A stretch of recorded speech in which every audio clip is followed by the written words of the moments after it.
Hoje vamos estudar então os princípios básicos da doutrina espírita. E conhecer os fundamentos básicos da obra codificada por Allan Kardec é essencial para compreendermos os princípios do Espiritismo. E o Espiritismo surgiu na França em 1857 por Hippolyte Léon Denisard Rivard, um pedagogo e educador que usou o pseudónimo Allan Kardec nos livros da doutrina espírita codificada por ele. Diante de um fenómeno conhecido como as mesas girantes, em que as mesas se moviam pela comunicação dos espíritos, ele foi convidado a assistir a uma dessas reuniões e passou a analisar os fenómenos de uma forma científica e com muito bom senso. Durante a sua pesquisa, descobriu assim que a manifestação do mundo espiritual era verdadeira.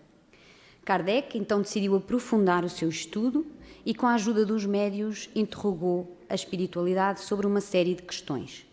Quando a resposta a essas questões eram iguais, ele considerava-as então como certas. Este trabalho deu então assim origem à codificação do Espiritismo, cujos princípios da doutrina são a existência de Deus, a imortalidade da alma, a pluralidade das existências, a comunicabilidade entre encarnados e desencarnados e a pluralidade dos mundos habitados. Estes princípios resultam então dessa observação e constatação dos factos que deram a conhecer a existência do mundo espiritual e das suas leis, as quais regem as relações também com o mundo material. Assim, a doutrina espírita assenta em triplo aspecto, ou seja, científico, filosófico e religioso, e está estabelecida nestes princípios fundamentais que constituem o seu alicerce. O Espiritismo é então a nova ciência que vem revelar aos homens, por meio de provas irrecusáveis, a existência e a natureza do mundo espiritual e as suas relações com o mundo material. Ele nos mostra esse mundo não mais como sobrenatural, mas pelo contrário, como uma das forças vivas e incessantemente atuantes da natureza, como a fonte de uma infinidade de fenómenos até então incompreendidos e, por essa razão, muitas vezes rejeitados para o domínio do fantástico e do maravilhoso. E quando Jesus, em muitas circunstâncias, quando encarnado, falava connosco, nós não conseguimos entender o que ele nos queria dizer e por isso é que muitas coisas que ele disse ficaram falsamente interpretadas pela não capacidade de compreendermos este mundo. Assim, o Espiritismo é a chave que nos ajuda a tudo explicar com muito mais facilidade. O Espiritismo é então a terceira revelação da lei de Deus. Não está personificada em ninguém, porque ele é produto do ensinamento dado não por um homem, mas pelos espíritos que são as vozes do céu, em todas as partes da terra e por inumerável multidão de intermediários. Da mesma maneira que disse o Cristo, eu não venho destruir a lei, mas dar-lhe cumprimento, também o Espiritismo nada ensina contrário ao ensinamento do Cristo, mas sim o desenvolve, completa e explica, em termos claros para todos, o que foi dito sob forma alegórica. Ele vem cumprir, na época predita, o que o Cristo anunciou e preparar o cumprimento das coisas futuras. Ele é, portanto, a obra do Cristo, que o preside, assim como preside as que igualmente anunciou, a regeneração que se opera e que prepara o reino de Deus sobre a terra. Percebe-se o verdadeiro espírita quando, através da compreensão destes princípios e consequente aplicação na própria existência, o homem se transforma, desencadeando em si o processo de autoeducação. Ao assimilar o conteúdo corrente da crença nestes fundamentos, o espírito melhora-se social, intelectual e moralmente, renovando assim sentimentos e ações. Então, o primeiro princípio básico da doutrina espírita é a existência de Deus. E na questão número 1 do Livro dos Espíritos, Allan Kardec questiona: que é Deus? E a espiritualidade nos diz: Deus é a inteligência suprema, a causa primária de todas as coisas. Então Deus existe, É a origem e o fim de tudo. É o Criador, a causa de todas as coisas.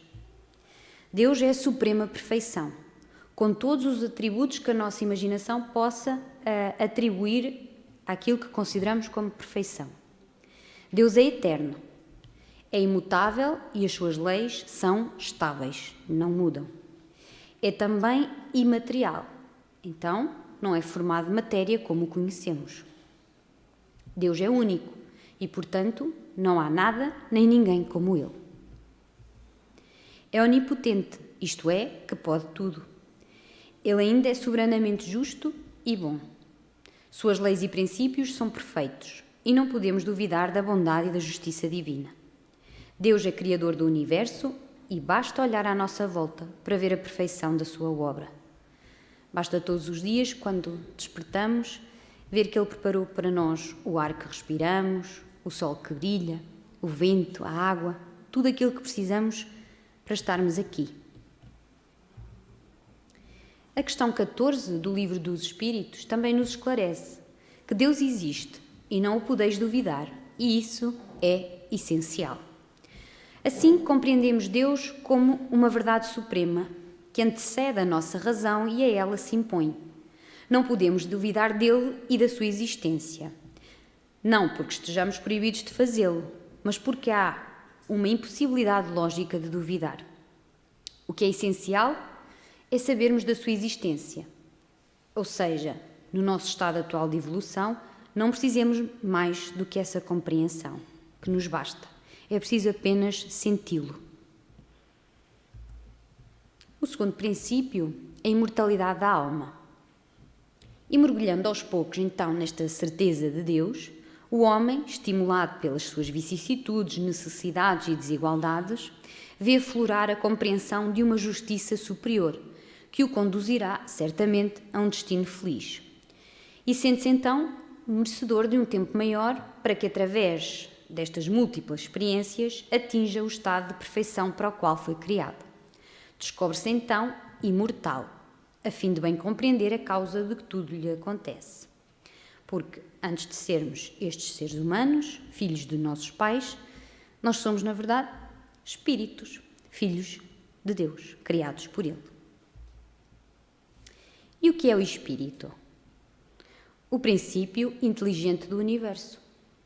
Criados então por Deus simples e ignorantes, para evoluir e realizar-se individualmente pelos seus próprios esforços.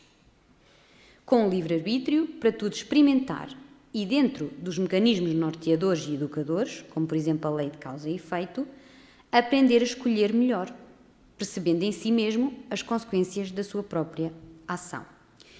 E como espíritos já existíamos antes de nascermos e continuaremos a existir depois da nossa morte física. Quando o espírito está na vida do corpo, como nós neste momento, dizemos que é uma alma ou espírito encarnado. Somos um espírito e temos um corpo físico. Quando nasce então para este mundo, dizemos que reencarnou. Quando morre, que desencarnou. Desencarnado volta assim ao plano espiritual ou espiritualidade, de onde veio quando nasceu. Os espíritos são, portanto, pessoas desencarnadas que presentemente estão na espiritualidade e que, ao desencarnarem, são exatamente os mesmos de quando estavam aqui encarnados na Terra. Só não têm o invólucro material. Assim, a vida continua após a morte. E a morte nada mais é do que o perecimento do corpo físico. O espírito, ou seja, a nossa alma, permanece sempre viva. O corpo é apenas um instrumento utilizado para uma experiência que visa sempre o progresso espiritual. A vida da Terra, portanto, é apenas uma passagem. O mundo espiritual é a nossa origem e o nosso verdadeiro lar. E é lá que todos pertencemos. O terceiro princípio, a pluralidade das existências. Criados então simples e ignorantes, o espírito é quem decide e cria o seu próprio destino.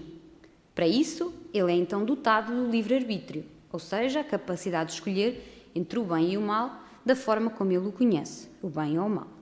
Desse modo, ele tem a possibilidade de se desenvolver, evoluir, aperfeiçoar, tornar-se cada vez melhor e mais perfeito. Essa evolução requer aprendizado e o espírito só pode alcançá-la encarnando no mundo e desencarnando quantas vezes necessárias para adquirir mais conhecimentos através das múltiplas experiências de vida. Ou seja, é tal e qual como um aluno na escola. Se aprender, temos os vários anos, do primeiro ao 9º ano. Se o aluno passar a aprender a lição, passa o ano. E o mesmo, se não aprender, terá que voltar a repetir o ano. Não é assim que acontece? Assim também acontece na reencarnação. Viemos quantas vezes forem necessárias até aprendermos, repetir o ano. Se passarmos, voltaremos para um ano mais à frente. Se não passarmos, ficaremos naquele ano. Isto fazendo sempre a comparação com a escola. A reencarnação, portanto, permite ao espírito viver inúmeras existências no mundo, adquirindo novas experiências para se tornar melhor, não só intelectualmente, mas sobretudo moralmente, aproximando-se cada vez mais do que estabelecem as leis de Deus, porque, como sabemos, a evolução é feita nas duas vertentes, intelectual e moralmente. Mas, e como eu disse, assim como o aluno pode repetir o ano escolar 1, 2 ou mais vezes, o espírito que não aproveita bem a sua existência na Terra pode permanecer estacionário pelo tempo necessário. Aí conhece maiores sofrimentos e atrasando assim a sua evolução, até que desperte para a necessidade de caminhar em direção ao progresso. Não podemos precisar quantas encarnações já tivemos e quantas teremos pela frente. Sabemos que, como espíritos em evolução constante, reencarnaremos quantas vezes sejam necessárias, até alcançarmos o desenvolvimento moral exigido para nos tornarmos espíritos puros. E todos um dia lá chegaremos. Com o esquecimento do passado, não nos lembramos das vidas passadas. E aí está também a sabedoria de Deus. Porque se lembrássemos do mal que praticámos, ou dos sofrimentos pelos quais passámos, dos inimigos que nos prejudicaram ou daqueles a quem prejudicámos, teríamos infinitas dificuldades para viver em plenitude esta vida atual. Ocorre que, frequentemente, os inimigos do passado hoje são trazidos ao nosso convívio próximo, nas condições de filhos, irmãos, pais, amigos, colegas de trabalho, nos oferecendo a oportunidade do resgate, da reconciliação, do amparo mútuo. E esta é uma das razões da reencarnação. Daí os laços familiares serem tão importantes, pois é na família que encontramos as várias possibilidades de amor. A reencarnação dessa forma é uma oportunidade de reparação, como é também a oportunidade de devotarmos os nossos esforços pelos bens dos outros, apressando a própria evolução espiritual. Quando reencarnamos, trazemos um plano de vida, compromissos assumidos durante a espiritualidade, perante nós mesmos e nossos mentores espirituais, e que dizem respeito à reparação do mal que possamos ter feito e à prática de todo o bem possível. Portanto, não basta não fazer o mal, é preciso também, e acima de tudo, fazer o bem. Dependendo das nossas condições espirituais, poderemos ter participado ou não destas escolhas, optando por provas, sofrimentos, dificuldades ou facilidades, que propiciarão meios para o nosso desenvolvimento espiritual. E então a reencarnação é um mecanismo perfeito da justiça divina, que nos explica porque é que existe tanta desigualdade no destino das criaturas aqui na Terra. O porquê de uns virem com a riqueza, outros virem com a prova da pobreza, ou com a doença, ou com o que seja. E ter este conhecimento permite-nos aceitar de forma mais tranquila tudo o que vem até nós. Porque nada é por acaso, e cada um tem de acordo com o seu merecimento. E saber então que poderemos ter sido nós a escolher, então ainda nos dá uma maior conhecimento e possibilidade de aceitação do que vem até nós. Na questão 166 do Livro dos Espíritos, Allan Kardec questiona: a alma, espírito encarnado, que não alcançou a perfeição na vida corpórea, como acaba de depurar-se? E eles nos dizem: sofrendo a prova de uma nova existência. E como a alma realiza essa nova existência?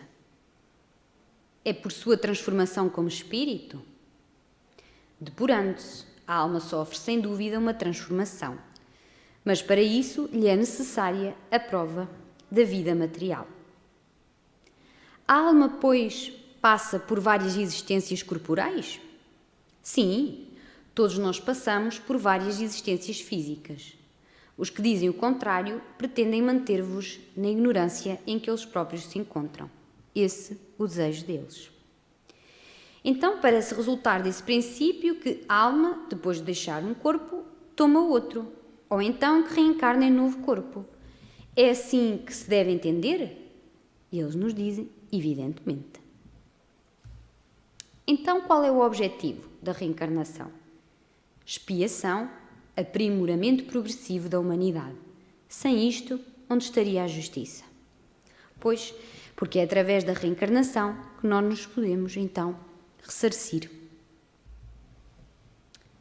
O princípio número 4, a pluralidade dos mundos habitados.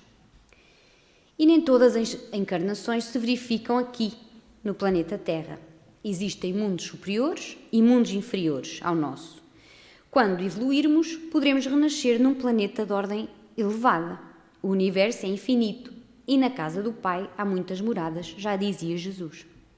A Terra é um mundo de categoria moral inferior e podemos observar o panorama lamentável em que se encontra a nossa humanidade.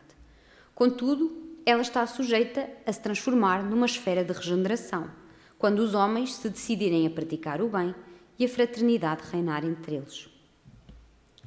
Pois Deus povoou de seres vivos os mundos, concorrendo todos esses seres para o objetivo final da providência. Acreditar que só os haja no planeta em que habitamos é duvidar da sabedoria de Deus, que não fez coisa alguma inútil. Certo, a esses mundos há dele ter dado uma destinação mais séria do que a de nos recriarem à vista. Aliás, nada há, nem na posição, nem no volume, nem na constituição física da Terra, que possa induzir à suposição de que ele goze do privilégio de ser habitada, com exclusão de tantos milhares de milhões de mundos semelhantes. Portanto, assim a Terra não é o único lugar que pode ser habitado. Há diversos mundos, como disse, inferiores e superiores, e podem servir de moradas para os espíritos. É uma decorrência da existência de Deus que cria espíritos simples e ignorantes para fazerem o seu desenvolvimento até alcançarem a perfeição e a felicidade, dando para isso mundos materiais mais ou menos densos e mundos mais espiritualizados para os espíritos mais evoluídos. Representa assim a continuidade da educação do espírito sobre os mais variados estímulos, para que o seu potencial perfectível desperte e possa ser trabalhado. Por último, a comunicabilidade dos espíritos. A comunicação entre o mundo físico e o mundo espiritual é um dos princípios essenciais da doutrina espírita. O intercâmbio entre os dois mundos revelou ao homem a existência do mundo espiritual, de onde todos procedemos e para onde todos retornamos. E esta interlocução é possível pelo fenómeno da mediunidade. Os espíritos são seres desencarnados, eles são o que eram quando vivos, bons ou maus, sérios ou brincalhões, trabalhadores ou preguiçosos, cultos ou medíocres, verdadeiros ou mentirosos. E estão por toda a parte. Não estão ociosos, pelo contrário, eles têm também as suas ocupações, como nós temos as nossas. E onde estão eles? Kardec questiona: ocupam os espíritos uma região determinada e circunscrita no espaço? Eles estão num sítio apenas? Estão por toda a parte. Povoam infinitamente os espaços infinitos. Tendes muitos deles de contínuo a vosso lado, observando-vos e sobre vós atuando, sem o perceberdes, pois que os espíritos são uma das potências da natureza e os instrumentos de que Deus se serve para a execução dos seus desígnios providenciais. Nem todos, porém, vão a toda a parte, por isso que há regiões interditas aos menos adiantados. Então, não há um lugar determinado para os espíritos.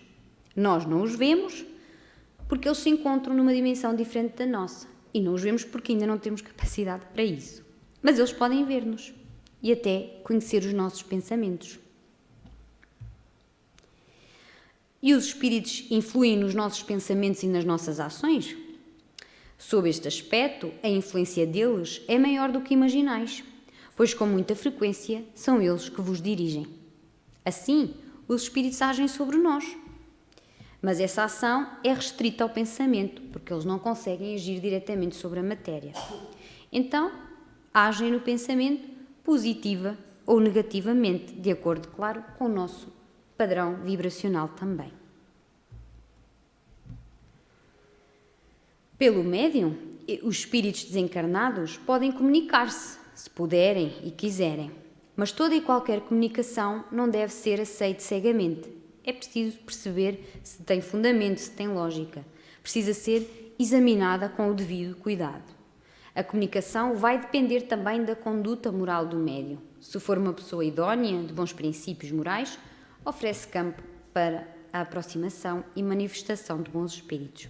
Lá está também o padrão vibracional do médium. Assim é a companhia e assim se manifestam também os espíritos desencarnados. E desta forma concluímos que os princípios do Espiritismo sustentam toda a prática da doutrina. Por essa razão, antes de nos aprofundarmos em outros temas, é fundamental ter clareza quanto a estas premissas básicas, entendê-las bem.